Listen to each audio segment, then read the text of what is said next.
नमस्कार। फिर से हाजिर हूँ एक नई कहानी के साथ में। मैं हूँ राज। आप देख रहे हैं हाईवे नाइट। दोस्तों, आज की जो कहानी हमें मिली है, जो भेजे हैं, ये कहानी उड़ीसा की है। भेजने वाले हैं बबलू। तो क्या हुआ था बबलू जी के साथ में, चलते हैं इनकी इस कहानी में। लेकिन दोस्तों, अगर आप मेरे चैनल पर पहली बार जुड़े हैं और अभी तक मेरे चैनल को सब्सक्राइब नहीं किया है, प्लीज़ कर लीजिए और साथ में बेल आइकन को ज़रूर दबाइएगा। तो शुरू करते हैं आज की कहानी। दोस्तों, ये घटना जो घटी थी मेरे चाचा जी के साथ में 2011 में। उनका नाम संजीव है। आज चाचा जी एक चाय चाय का और चाय नाश्ते का दुकान चलाते हैं शहर में। अब वो सुबह 7 बजे चले जाते हैं और रात को 9 बजे के बाद ही घर लौटते थे। अब ऐसे ही उनका चल रहा था काम उनका।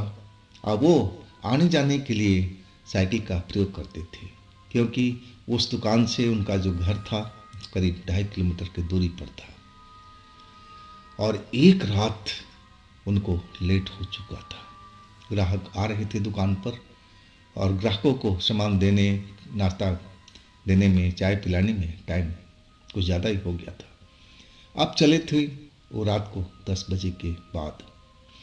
और तब तक जो मौसम था खराब हो चुका था, बारिश गिरने लगी थी। लेकिन वो थोड़ा देर इंतज़ार किए और जब थोड़ा मौसम ठीक हुआ तो फिर अपनी दुकान बढ़ा करके और वो साइकिल पर सवार होकर के चल पड़े थे। अब करीब आधे रास्ते के आसपास पहुंच गए थे। अब फिर बारिश जो थी, जो बंद हुई थी, फिर दोबारा से स्टार्ट हो गई थी। अब बारिश से बचने के लिए उन्होंने एक जगह का सहारा लिया छिपने के लिए।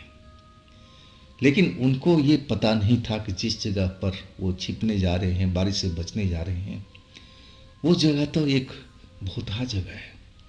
वहाँ तो रात में उस जगह पर कोई जाता नहीं था। लेकिन ये जानकारी चाचा जी के पास बिल्कुल नहीं थी। वो तो सुबह अपना उठते, दुकान पर से जाते, सारा दिन दुकान अपना चलाते रहते और शाम को जब लौटते रात को तो अपना घर पर दिन भर के थके होते और सो जाते थे। लेकिन उनको तो इस बात का फिक्र भी नहीं था कि जिस जगह पर वो खड़े हैं वो एक भयानक जगह है और रात में खास करके वो जगह बहुत ही खतरनाक हो जाती है अकेले इंसान के लिए। अगर 2-4 हो तो चलो अलग बात है। अब बारिश लगातार चल रहा था। अब वो साइकिल सही ढंग से खड़ा करके स्टैंड पर, अब वो एक जैसे झोपड़ी जैसा था, बहुत पुराना ज़माने का बना हुआ जैसा लग रहा था। अब टूट फूट गया था। हाँ, कुछ जो कोने थे वो बिल्कुल सही सलामत थे और उसी कोने के अंदर में जो चाचा जी थे खड़े थे बारिश से बचने के लिए। अब आधा घंटा हुआ। अब बारिश जो रुकने जा रही थी बिल्कुल नहीं रुक रही थी। पहले थोड़ी सी धीमी हुई थी, चाचा जी बता रहे थे। इसके बाद वो निकलने लगे, तभी तेज तेज बारिश फिर आने लगी, बिजली कड़कने लगी, हवा भी तेज तेज चलने लगी थी। अब फिर वो उसी जगह पर जा कर के छिप से गए थे कोने में। अब फिर ऐसा लगा कि जैसे उनको कोई पीछे में खड़ा है, लेकिन उनके पीछे तो दीवार थी। लेकिन वो लग रहा था कि दीवार पर ना खड़ा होकर के उनके पीछे कोई ऐसा कोई इंसान है। और जैसे ही मुड़ कर के देखे तो वहाँ कोई था नहीं, शायद उनका मन का भ्रम था। अब वो भूत प्रेत पर तो यकीन भी नहीं करते थे। अब वो अपने ख्याल को मन से झटक दिया।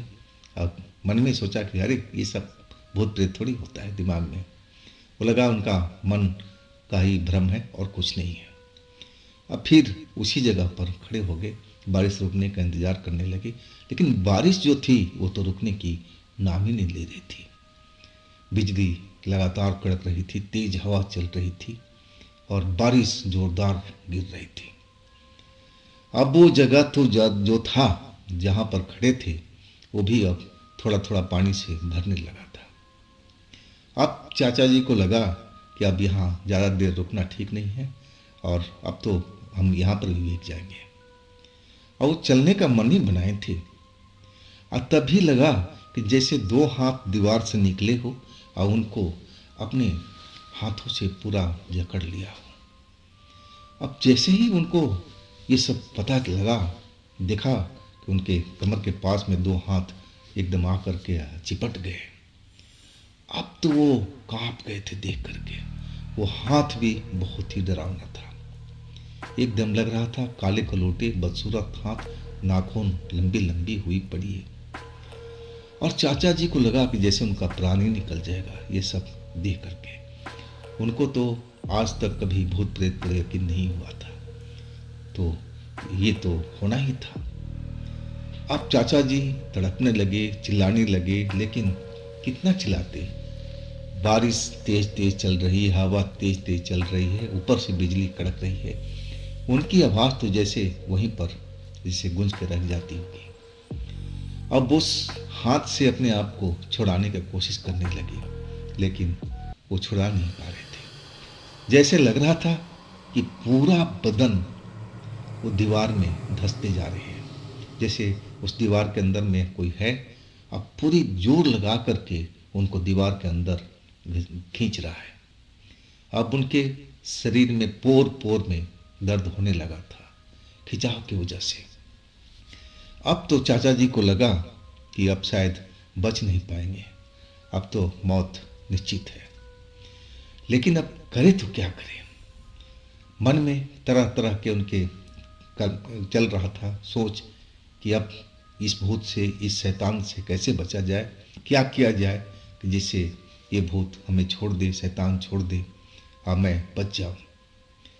अब फिर उनको याद आया कि अरे लोग बाग तो भगवान का नाम लेते हैं, बजरंगबली का नाम लेते हैं, और वो भी अपने मन में अब भगवान का नाम लेने लगे थे। अब वो कोशिश कर रहे थे कि तेज तेज बोला जाए, भगवान का नाम लिया जाए।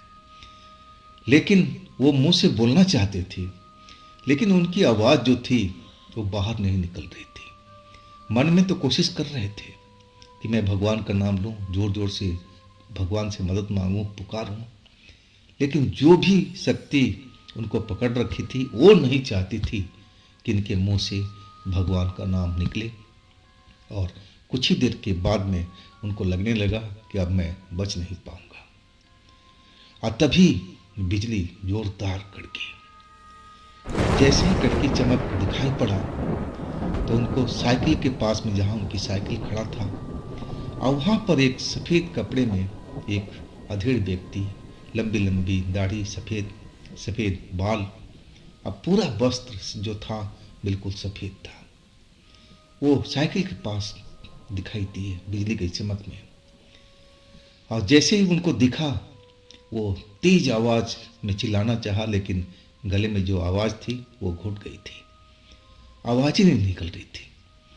लेकिन वो जो अधेड़ व्यक्ति साइकिल के पास खड़ा थे इधर उधर देख रहे थे, और बिजली चमकी ना तो वो शायद मेरे चाचा जी को देख लिया था।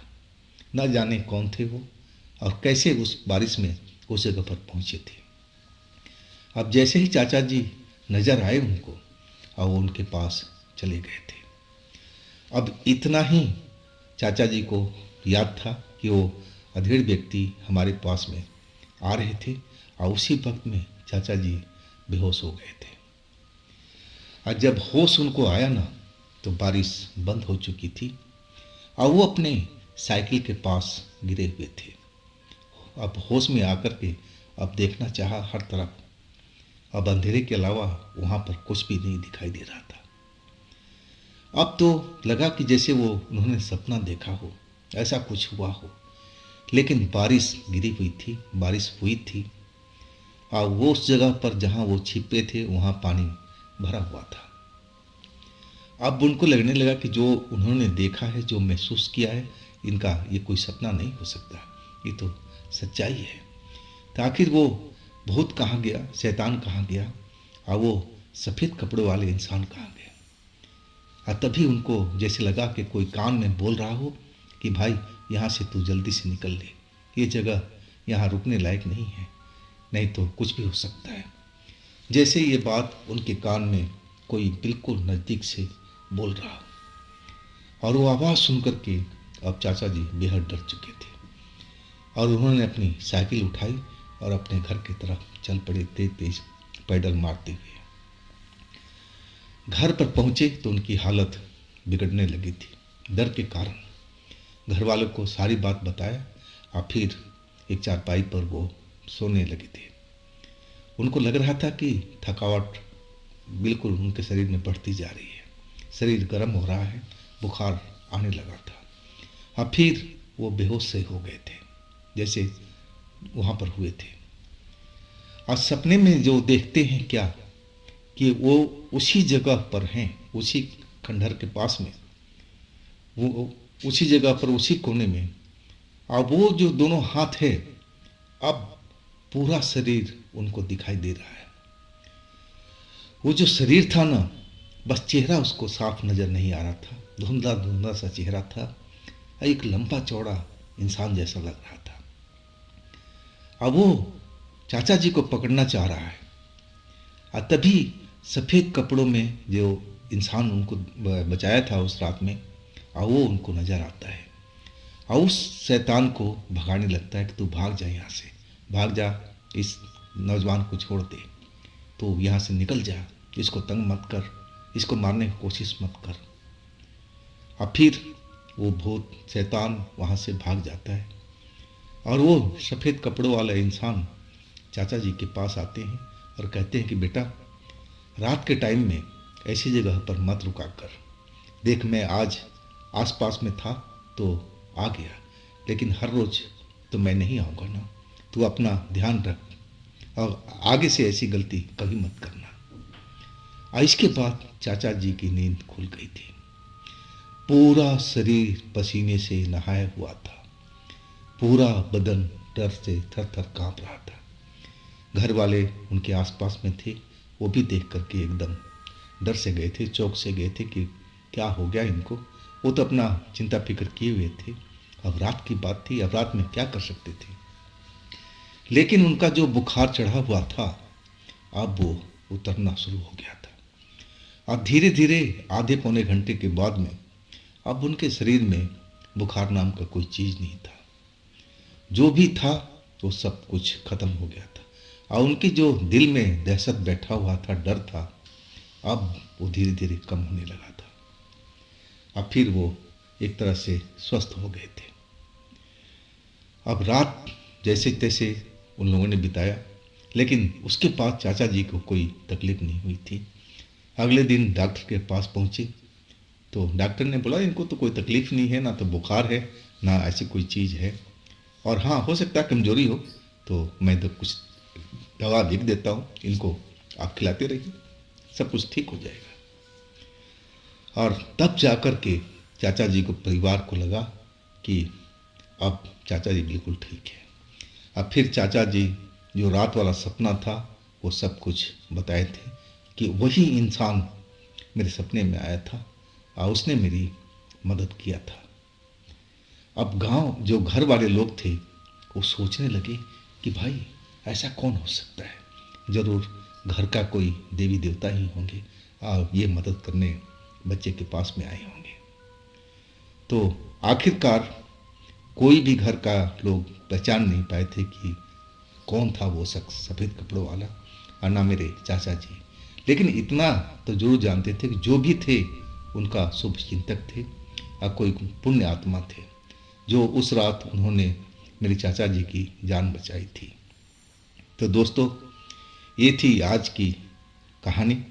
अगर आपके पास भी ऐसी कोई घटना है जो आप मुझे भेजना चाहते हैं, बताना चाहते हैं, तो आप मुझे इंस्टाग्राम पर या मेरे व्हाट्सएप नंबर पर अपनी कहानी को, अपनी घटना को शेयर कर सकते हैं। और दोस्तों, ये भी चैनल आप ही का है, तो इसको भी अपना प्यार दीजिए ना, लाइक कीजिए, सब्सक्राइब कीजिए, शेयर कीजिए। और फिर हम मिलते हैं ऐसे ही एक रोचक घटना में कल।